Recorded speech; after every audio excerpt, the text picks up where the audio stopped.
வணக்கம், welcome to AJC academy. இன்றைக்கி இந்த கிளாஸில் நம்ம என்ன பார்க்க போகிறோன்னா, engineering mechanics and mechanics of ஸ்ட்ரக்சரில் நம்ம வந்து இன்றைக்கி 1000 பாயிண்ட்ஸ் பற்றி தான் வந்து இந்த கிளாஸில் வந்து பார்க்க போகிறோம்.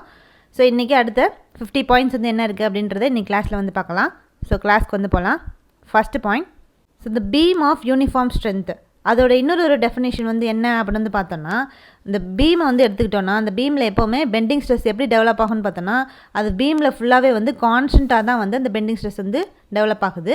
அதே மாதிரி அந்த டெவலப் ஆகக்கூடிய அந்த பெண்டிங் ஸ்ட்ரெஸ் வந்து எதுக்கு ஈக்குவலாக இருக்குன்னு பார்த்தோன்னா, அந்த பீமோட அலோவபிள் ஸ்ட்ரெஸ்ஸுக்கு வந்து ஈக்குவலாக வந்து ப்ரெசென்ட் ஆகிருக்கும். ஸோ இந்த மாதிரி கண்டிஷனில் இருக்கும் போது அந்த பீமை தான் என்ன சொல்கிறோன்னா பீம் ஆஃப் யூனிஃபார்ம் ஸ்ட்ரென்த் அப்படின்னு சொல்லி வந்து டினோட் பண்ணுறோம். அடுத்த பாயிண்ட், ஸோ அந்த பீமில் வந்து யூனிஃபார்ம் ஸ்ட்ரென்த் வந்து கிடைக்கணும் அப்படின்னா அதுக்கு சில கண்டிஷன்ஸ் வந்து வச்சுருக்காங்க. ஸோ அது என்ன அப்படின்றத வந்து பார்க்கலாம். ஸோ அதை ஃபஸ்ட் ஒன் பார்த்தோன்னா, keeping the width constant throughout and varying the depth. So அப்போ ஃபஸ்ட்டு கண்டிஷன், இப்போ யூனிஃபார்மாக வந்து அந்த பீமோட செக்ஷனில் வந்து வைக்கணும் அப்படின்னா, யூனிஃபார்ம் ஸ்ட்ரென்த்தில் வந்து அந்த பீமோட செக்ஷன் வந்து வைக்கணும்னா அதில் ஃபஸ்ட்டு கண்டிஷன் என்ன சொல்ல வராங்கன்னா, இந்த பீமில் வித்து வந்து ஃபுல்லாக கான்ஸ்டண்ட்டாக வந்து வைக்கணும், டெப்த்தை வந்து மட்டும் வேரி பண்ணணும். இது வந்து ஃபஸ்ட்டு கண்டிஷன். செகண்ட் கண்டிஷன் வந்து என்னென்னு பார்த்தோன்னா, keeping the depth constant throughout the length, varying the width. அப்போ ஃபஸ்ட்டு நம்ம வித்தை கான்ஸ்டண்ட்டாக வைக்கிறோம், அந்த பீமோட லென்த்தில் ஃபுல்லாக டெப்த்தை வந்து வேரி பண்ணுறோம். இப்போ செகண்ட் கண்டிஷன் என்ன பார்த்தோன்னா, லென்த்து அந்த பீமோட லென்த் ஃபுல்லாகவே வந்து டெப்த்தை வந்து கான்ஸ்டண்ட்டாக வச்சுட்டு எதை வந்து வேரி பண்ணுறோன்னு பார்த்தோன்னா வித்து வந்து வேரி பண்ணுறோம்.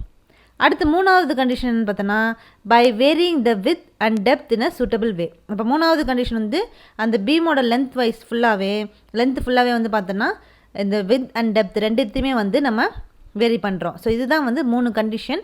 இந்த 3 கண்டிஷனை பேஸ் பண்ணி தான் வந்து இந்த 3 கண்டிஷனை வச்சு நம்ம யூஸ் பண்ணிக்கிட்டோன்னா அந்த பீமில் வந்து யூனிஃபார்ம் ஸ்ட்ரென்த் வந்து பீமில் வந்து கிடைக்கும். அடுத்த பாயிண்ட், இப்போ காமனாக வந்து எந்த மெத்தட் இந்த யூனிஃபார்ம் ஸ்ட்ரென்த் வந்து இந்த பீமில் வந்து கிடைக்கணும்னா, காமனாக எந்த மெத்தட் வந்து இந்த 3 மெத்தடில் காமனாக எந்த மெத்தட் வந்து யூஸ் பண்ணுவாங்கன்னு பார்த்தோன்னா, keeping the width uniform and varying the depth. So width வந்து கான்ஸ்டண்ட்டாக வச்சுட்டு டெப்த்தை வேரி பண்ணக்கூடிய அந்த மெத்தடை தான், அந்த கண்டிஷனை தான் அதிகமாக வந்து காமனாக ஃபாலோ பண்ணக்கூடிய மெத்தடு. அந்த மெத்தடை வந்து ஃபாலோ பண்ணோன்னா நம்மளுக்கு பீமோட யூனிஃபார்ம் ஸ்ட்ரென்த் வந்து கிடைக்கும். நெக்ஸ்ட் பாயிண்ட், ஸோ இப்போ ஒரு சர்க்குலர் பீமில் யூனிஃபார்ம் ஸ்ட்ரென்த் வந்து கிடைக்கணும் அப்படின்னா அப்போ எதை வேரி பண்ணுறாங்கன்னு பார்த்தோன்னா, அந்த பீமோட டயமீட்டரை வந்து வேரி பண்ணுறாங்க. அது எப்படி இருக்குன்னு பார்த்தோன்னா, M/Z வந்து அப்போ கான்ஸ்டண்ட்டாக வந்து ப்ரெசென்ட் ஆகிருக்கும். இந்த சர்க்குலர் பீமில் யூனிஃபார்ம் ஸ்ட்ரென்த் வந்து கிடைக்கணும்னா டயமீட்டர் வந்து வேரி பண்ணுறாங்க. ஸோ அப்போ அதில் M/Z வந்து எப்படி இருக்குன்னு பார்த்தோன்னா கான்ஸ்டண்ட்டாக வந்து ப்ரெசென்ட் ஆகிருக்கும். அடுத்த பாயிண்ட், இந்த பியூர் பெண்டிங் வந்து எப்படி இருக்குன்னு பார்த்தோன்னா, sigma equal to M/Z equal to கான்ஸ்டாக வந்து ப்ரெசென்ட் ஆகிருக்கும். ஸோ பியூர் பெண்டிங்கில் எப்போவுமே சிக்மா, அதாவது பெண்டிங் ஸ்ட்ரெஸ் எப்போவுமே எப்படி இருக்குன்னு பார்த்தோன்னா, bending moment divide by Z வந்து செக்ஷன் மாடுலஸ். அந்த பெண்டிங் ஸ்ட்ரெஸ் வந்து bending moment divide by section மாடுலஸுக்கு ஈக்குவலாக வந்து ப்ரெசென்ட் ஆகிருக்கும். அதை எப்படி எடுத்துக்கிறோன்னா கான்ஸ்டன்ட் அப்படின்னு சொல்லி வந்து எடுத்துக்கிறோம். இது வந்து பியூர் பெண்டிங்கில் இந்த ஈக்குவேஷன் வந்து யூஸ் பண்ணுறோம்.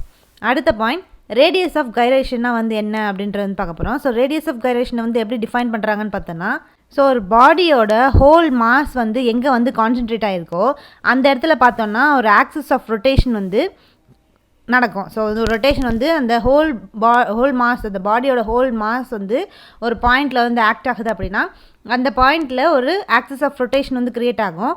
ஸோ அங்கே வந்து அந்த பாடியோட ஹோல் மாஸ் வந்து கான்சென்ட்ரேட் ஆகிருக்க இடத்துல என்னவாக இருக்குன்னு பார்த்தோன்னா, மொமெண்ட் ஆஃப் இனர்ஷியா வந்து எதுக்கு சேமாக இருக்கும்னா இந்த actual distribution of mass. So எவ்வளோ ஆக்சுவலாக எவ்வளோ மாஸ் வந்து டிஸ்ட்ரிபியூட் ஆகிருக்குன்றது அதுக்கு ஈக்குவலாக, அதுக்கு சேமாக தான் வந்து அது ரெண்டுத்துக்கு நடுவில் பார்த்தோன்னா ஒரு டிஸ்டன்ஸ் வந்து ப்ரெசென்ட் ஆகிருக்கும். ஸோ அந்த டிஸ்டன்ஸை நம்ம என்ன சொல்கிறோன்னா ரேடியஸ் ஆஃப் கைரேஷன் அப்படின்னு சொல்லி வந்து டினோட் பண்ணுறோம்.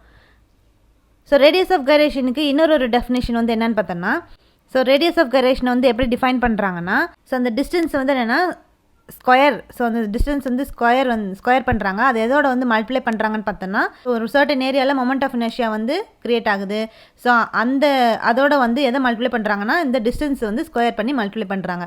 ஸோ இதை தான் நம்ம என்ன சொல்கிறோன்னா ரேடியஸ் ஆஃப் கைரேஷனோட இன்னொரு டெஃபினேஷன். ஸோ அப்போ இந்த ரேடியஸ் ஆஃப் கைரேஷனை எப்படி டினோட் பண்ணுறாங்கன்னா, எந்த சிம்பிள்னா K அப்படின்ற இந்த சிம்பிளில் வந்து டினோட் பண்ணுறாங்க. அப்போ ரேடியஸ் ஆஃப் கைரேஷன் ஃபார்முலா என்னென்னு பார்த்தோன்னா A into K squared equal to I. So அதை எப்படி எழுதலாம்னா K equal to root I by A. அப்போ I அப்படின்றது மொமெண்ட் ஆஃப் இனர்ஷியா, A அப்படின்றது ஹோல் ஏரியா. ஸோ அப்போ இந்த மொமெண்ட் ஆஃப் இனர்ஷியாக்கும் இந்த ஏரியாவுக்கும் உள்ள square root of moment of இனர்ஷியாக்கும் ஏரியாவுக்கும் உள்ள அந்த ரேஷியோ தான் என்ன சொல்கிறோன்னா ரேடியஸ் ஆஃப் கைரேஷன் அப்படின்னு சொல்லி வந்து டினோட் பண்ணுறோம். ஸோ இதுதான் வந்து K equal to √I/A. அதான் வந்து அந்த ரேடியஸ் ஆஃப் கைரேஷனோட ஃபார்முலா. அடுத்த பாயிண்ட், ஸோ சாலிட் சர்க்குலர் செக்ஷனுக்கு ரேடியஸ் ஆஃப் கைரேஷன் வேல்யூ என்னென்னு பார்த்தோன்னா K = D/4. அடுத்த பாயிண்ட், இந்த ஷாஃப்ட்ஸ் வந்து எதை வச்சு டிசைன் பண்ணுவாங்க அப்படின்னு வந்து பார்த்தோன்னா அந்த basis of strength or rigidity, இல்லைனா ரெண்டுத்தையுமே சேர்த்து. ஸோ இந்த ஷாஃப்ட்டில் எப்போவுமே எதை பேஸ் பண்ணி டிசைன் பண்ணுவாங்கன்னு பார்த்தோன்னா ஒன்று ஸ்ட்ரென்த் பேஸ் பண்ணி டிசைன் பண்ணியிருப்பாங்க, இல்லைனா ரிஜிடிட்டி பேஸ் பண்ணி, இல்லைனா வந்து ஸ்ட்ரென்த் அண்ட் ரிஜிடிட்டி ரெண்டுத்தையும் பேஸ் பண்ணி இந்த ஷாஃப்ட்ஸ் வந்து டிசைன் பண்ணுவாங்க. அடுத்த பாயிண்ட், ஸோ அந்த ஷாஃப்ட்டில் வந்து ப்ராப்பர் டிசைன் வந்து பண்ணணும் அப்படின்னா அதை எதை பேஸ் பண்ணி டிசைன் பண்ணணும் அப்படின்னு பார்த்தோன்னா இந்த base of maximum shear stress theory. So அந்த maximum shear stress theory base பண்ணி தான் இந்த டிசைன் பண்ணணும். அந்த ஷாஃப்ட் வந்து டிசைன் பண்ணணும்னா அது வந்து நல்ல ப்ராப்பரான டிசைன் வந்து இந்த ஷாஃப்ட்டுக்கு வந்து கிடைக்கும். ஸோ எப்போவுமே ஒன்று இந்த ஷாஃப்ட் வந்து ஸ்ட்ரென்த் பேஸ் பண்ணி இல்லை ரிஜிடிட்டி பேஸ் பண்ணி டிசைன் பண்ணுவாங்க, இல்லைனா இந்த மேக்ஸிமம் ஷியர் ஸ்ட்ரெஸ் தியரியை பேஸ் பண்ணி இந்த ஷாஃப்ட் வந்து டிசைன் பண்ணுவாங்க. அடுத்த பாயிண்ட், ஸோ லீனியர் ஸ்ட்ரெயின் அப்படின்றத எப்படி வந்து டிஃபைன் பண்ணுறாங்க அப்படின்னு பார்த்தோன்னா deformation of bar per unit length இந்த டைரக்ஷன் ஆஃப் ஃபோர்ஸ்.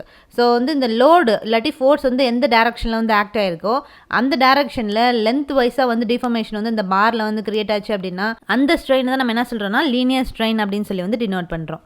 அடுத்த பாயிண்ட், ஸோ காம்போசிட் செக்ஷனில் வந்து பார்த்தோன்னா டிஃப்ரெண்ட் டைப்ஸ் ஆஃப் மெட்டீரியல்ஸ் வந்து யூஸ் பண்ணி தான் வந்து இந்த காம்போசிட் செக்ஷன் வந்து செய்வாங்க. ஸோ ஒரு செக்ஷன் வந்து ஒரு மெட்டீரியலையும் இன்னொரு செக்ஷன் வந்து ஒரு மெட்டீரியலையும் இந்த மாதிரி கம்பைன் பண்ணி தான் டிஃப்ரெண்ட் மெட்டீரியல்ஸ் யூஸ் பண்ணி தான் வந்து இந்த காம்போசிட் செக்ஷன் வந்து செய்வாங்க.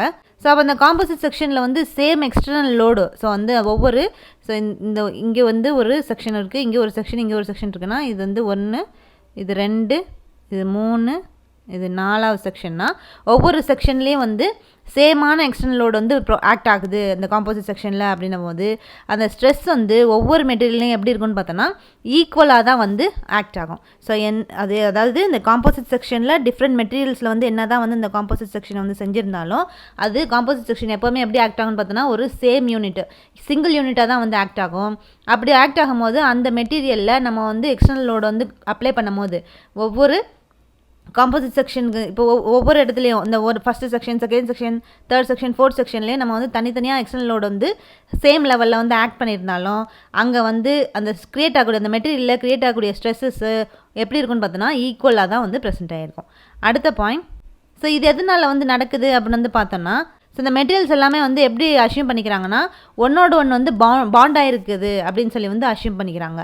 ஸோ அது வந்து ஒன்னோடு ஒன்று வந்து நல்லா பாண்ட் வந்து கிடச்சி அது எப்படி ஆக்ட் ஆகுதுன்னு பார்த்தோன்னா ஒரு சிங்கிள் யூனிட்டாக வந்து ஆக்ட் ஆகுது.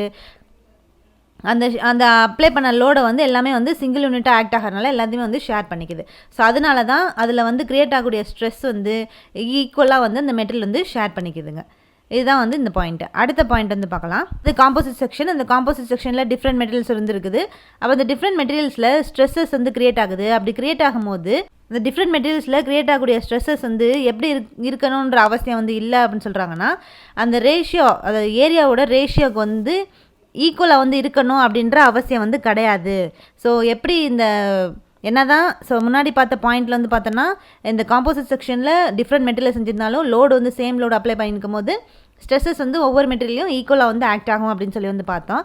பட் ஆனால் என்ன தான் வந்து இந்த காம்போசிட் செக்ஷனில் டிஃப்ரெண்ட் மெட்டீரியல்ஸ் வந்து செஞ்சுருந்தாலும் அதில் ஸ்ட்ரெஸ்ஸஸ் வந்து நம்ம வந்து ப்ரொடியூஸ் ஆகும்போது இந்த ஏரியாவோட ரேஷியோ வந்து சேமாக வந்து இருக்கணுன்ற அவசியம் வந்து கிடையாது இந்த மாதிரி காம்போசிட் செக்ஷனில் அப்படின்னு சொல்லி வந்து டினோட் பண்ணுறாங்க. ஸோ அது எதனால அப்படின்னு வந்து பார்த்தோன்னா ஸோ இந்த டிஸ்ட்ரிபியூஷன் ஸ்ட்ரெஸ்ஸஸ் அந்த ஸ்ட்ரெஸ்ஸஸ் வந்து எந்த ஃபேக்டர்ஸ் எல்லாம் டிபெண்ட் பண்ணியிருக்கும்னு பார்த்தோன்னா material property, load, geometrical section இது எல்லாத்தையும் வந்து டிபெண்ட் பண்ணியிருக்கோம். அதனால அதோட அந்த ஏரியா ரேஷியோ வந்து சேமாக இருக்கணுன்ற அவசியம் வந்து கிடையாது. ஸோ அந்த மெட்டீரியல்ஸ் வந்து பார்த்தோன்னா அந்த காம்போசிட் செக்ஷனில் ஆக்ட் ஆகக்கூடிய ப்ரெசென்ட் ஆகக்கூடிய மெட்டீரியல்ஸ் வந்து டிஃப்ரெண்ட் ஏரியாவில் டிஃப்ரெண்ட் ஸ்ட்ரெஸ்ஸஸ் வந்து க்ரியேட் ஆகும். ஸோ ஏரியா வந்து இந்த காம்போசிட் செக்ஷனில் டிஃப்ரெண்ட்டாக தான் வந்து ப்ரெசென்ட் ஆகிருக்கும். அடுத்த பாயிண்ட், இந்த காம்போசிட் செக்ஷனில் வந்து பார்த்தோம் அப்படின்னா இப்போ அடுத்த பாயிண்டில் என்ன சொல்கிறாங்கன்னா இந்த காம்போசிட் செக்ஷனில் டிஃப்ரெண்ட் மெட்டீரியல்ஸ் வந்து யூஸ் பண்ணுறோம். அப்படி யூஸ் பண்ணும் போது அந்த ஸ்ட்ரெஸ்ஸஸ் வந்து எல்லா இடத்துலையும் வந்து ஜீரோவாக இருக்கணும் அப்படின்ற அவசியம் வந்து கிடையாது. என்ன தான் வந்து லோடே அப்ளை பண்ணலனாலும் இல்லைனா வந்து இந்த மெட்டீரியல் மேலே ஏதாவது எக்ஸ்டர்னல் ஃபோர்ஸ் வந்து அப்ளை ஆகலை அப்படின்னும் போது கூட அந்த இடத்துல வந்து ஜீரோவாக அந்த மெட்டீரியலில் ஜீரோ ஸ்ட்ரெஸ் வந்து இருக்குது அப்படின்றத நம்ம வந்து எடுத்துக்க முடியாது. ஏன்னா சில இடத்துல அந்த லோடே வந்து ஆக்ட் ஆகாமல் இருந்தால் கூட சில இடத்துல வந்து இந்த காம்போசிட் செக்ஷனை பொறுத்த வரைக்கும் ஸ்ட்ரெஸ்ஸஸ் வந்து கிரியேட் ஆகி தான் வந்திருக்கும். ஸோ அப்போ அந்த காம்போசிட் செக்ஷனில் மெட்டீரியல்ஸ்க்கு வந்து என்னென்னா டிஃப்ரெண்ட் ஸ்ட்ரெஸ் லெவல், ஒவ்வொரு மெட்டீரியலுக்கு தகுந்த மாதிரி டிஃப்ரெண்ட் ஸ்ட்ரெஸ் லெவல் வந்து வேரி ஆகும். அது வந்து டிஃப்ரெண்ட் லோடு இருந்தாலும் சரி, இல்லைனா வந்து அந்த மெட்டீரியல் ப்ராப்பர்ட்டிஸில் பாண்டிங்கில் ஏதாவது வேரியேஷன் இருந்துச்சுன்னா ஒவ்வொரு இடத்துல இந்த மெட்டீரியல்ஸோட ஸ்ட்ரெஸ் லெவல் வந்து வேரி ஆகும். ஸோ அப்போ வந்து எப்படி இந்த மாதிரி வந்து ஸ்ட்ரெஸ் லெவல் எப்படி தான் லோடே அப்ளை பண்ணாலும் 0 வந்து ஆக்ட் ஆகிருக்காது. ஸோ அப்படி இந்த மாதிரி இருக்கிறதுனால இந்த காம்போசிட் செக்ஷனில் எப்படி வந்து டிஃபால்ட்டாக வந்து அஷ்யூம் பண்ணிக்கிறாங்க, அஷ்யூம்ஷன் வந்து வச்சுருக்காங்க அப்படின்னு வந்து பார்த்தோன்னா, இந்த ஸ்ட்ரெஸ்ஸஸ் வந்து எப்போவுமே வந்து ஈக்குவலாக தான் வந்து இருக்குது. எல்லா மெட்டீரியலுக்கும் என்ன தான் வந்து சேம் எக்ஸ்டர்னல் லோடு வந்து ஆக்ட் ஆகிருந்தாலும் எல்லா மெட்டீரியலுக்கும் ஈக்குவலான ஸ்ட்ரெஸ் தான் வந்து டெவலப் ஆகுது அப்படின்னு சொல்லி அவங்களாம் வந்து அஷ்யூம் பண்ணிக்குவாங்க. ஸோ இதுதான் வந்து இந்த காம்போசிட் செக்ஷன் பேஸ் பண்ண பாயிண்ட்ஸ். அடுத்த பாயிண்ட் வந்து பார்க்கலாம். ஸோ மொமெண்ட் ஆஃப் இனர்ஷியா அப்படின்றத எப்படி சொல்கிறாங்கன்னா, அதோட டெஃபினேஷன் இன்னொரு டெஃபினேஷன் என்னென்னு பார்த்தோன்னா, ஸோ இந்த ஒரு ஆப்ஜெக்ட்டில் மொமெண்ட் ஆஃப் இனர்ஷியா வந்து எப்படி சொல்கிறாங்கன்னா, the measure of its ability to resist a change in its rotational state of motion. So அந்த மொமெண்ட் ஆஃப் இனர்ஷியா அப்படின்றது அந்த ஆப்ஜெக்டில் வந்து ரொட்டேஷனல் சேஞ்சஸ் வந்து தடுக்காமல் அந்த ஆப்ஜெக்ட் வந்து ரொட்டேட் ஆகாமல் தடுக்கிறதுக்கு அந்த மெட்டீரியல் வந்து ஒரு ரெசிஸ்டன்ஸ் வந்து பண்ணும். ஸோ அந்த ரெசிஸ்டன்ஸை வந்து அந்த எந்த அளவுக்கு அது ரெசிஸ்ட் பண்ணி நிற்கிதுன்னு சொல்லக்கூடிய அந்த எபிலிட்டியை மெஷர் பண்ணக்கூடிய டேர்மை தான் நம்ம என்ன சொல்கிறோன்னா மொமெண்ட் ஆஃப் இனர்ஷியா அப்படின்னு சொல்லி வந்து டினோட் பண்ணுறோம். அடுத்த point, so theory of simple பெண்டிங்கோட அசம்ஷன் வந்து என்ன அப்படின்னு வந்து பார்த்தோம்னா, ஃபஸ்ட்டு இந்த பீமுக்கு யூஸ் பண்ணக்கூடிய மெட்டீரியல் வந்து எப்படி இருக்குன்னா ஹோமோஜீனியஸாகவும் ஐசோட்ராபிக்காகவும் வந்து ப்ரெசென்ட் ஆகிருக்கணும்.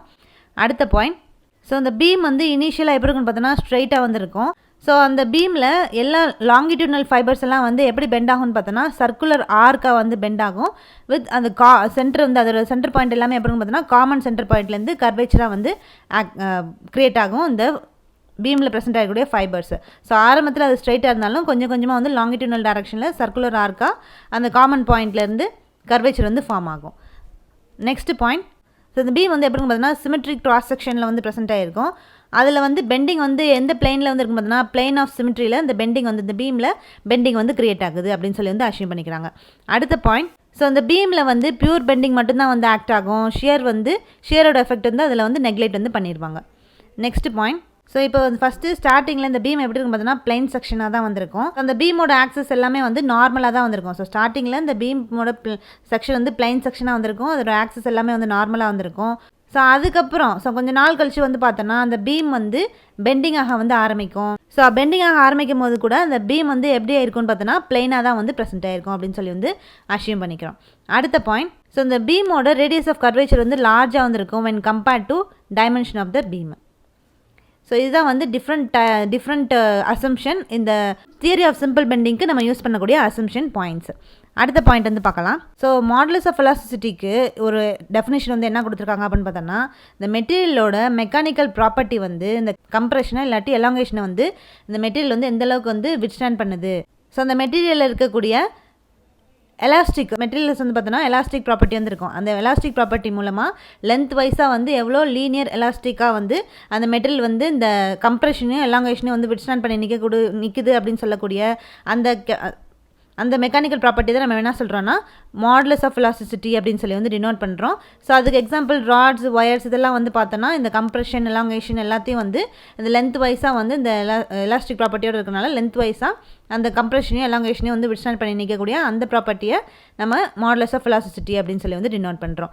இந்த மாடுலஸ் ஆஃப் வெலாசிட்டியை நம்ம இன்னொரு நேமில் வந்து எப்படி சொல்கிறோம் அப்படின்னு பார்த்தோன்னா யங்ஸ் மாடுலஸ் அப்படின்னு சொல்லி வந்து டினோட் பண்ணுறோம். யங்ஸ் மாடுலஸை எப்படி வந்து எந்த லெட்டரில் வந்து சொல்லுவோம்னா கேபிட்டல் இ அப்படின்ற இந்த லெட்டரில் தான் வந்து சொல்கிறோம். ஸோ இந்த யங்ஸ் மாடுலஸ் ஆஃப் வெலாசிட்டியை இன்னொரு நேமில் வந்து எப்படி சொல்லலாம்னா elastic modulus or tensile modulus அப்படின்னு வந்து டினோட் பண்ணலாம். ஸோ இப்போ மாடுலஸ் ஆஃப் வெலாசிட்டிக்கு நிறையா டிஃப்ரெண்ட் நேம்ஸ் வந்து ப்ரெசென்ட் ஆகிருக்குது. அடுத்த பாயிண்ட் வந்து பார்க்கலாம். ஸோ யங்ஸ் மாடுலஸ் மூலமாக யங்ஸ் மாடுலஸ் வந்து நம்மளுக்கு என்ன இன்ஃபர்மேஷன் வந்து கொடுக்குது, அது என்ன ஐடியா வந்து கொடுக்குது அப்படின்னு வந்து பார்த்தோன்னா இந்த மெட்டீரியலோட டென்சைல் எலாஸ்டிசிட்டி, ஸோ மெட்டீரியலுக்கு வந்து எந்த அளவுக்கு டென்சைல் எலாஸ்டிக் ப்ராப்பர்ட்டி வந்து இருக்குது அப்படின்றத இந்த யங்ஸ் மாடுலஸ் மூலமாக நம்ம வந்து தெரிஞ்சுக்க முடியும்.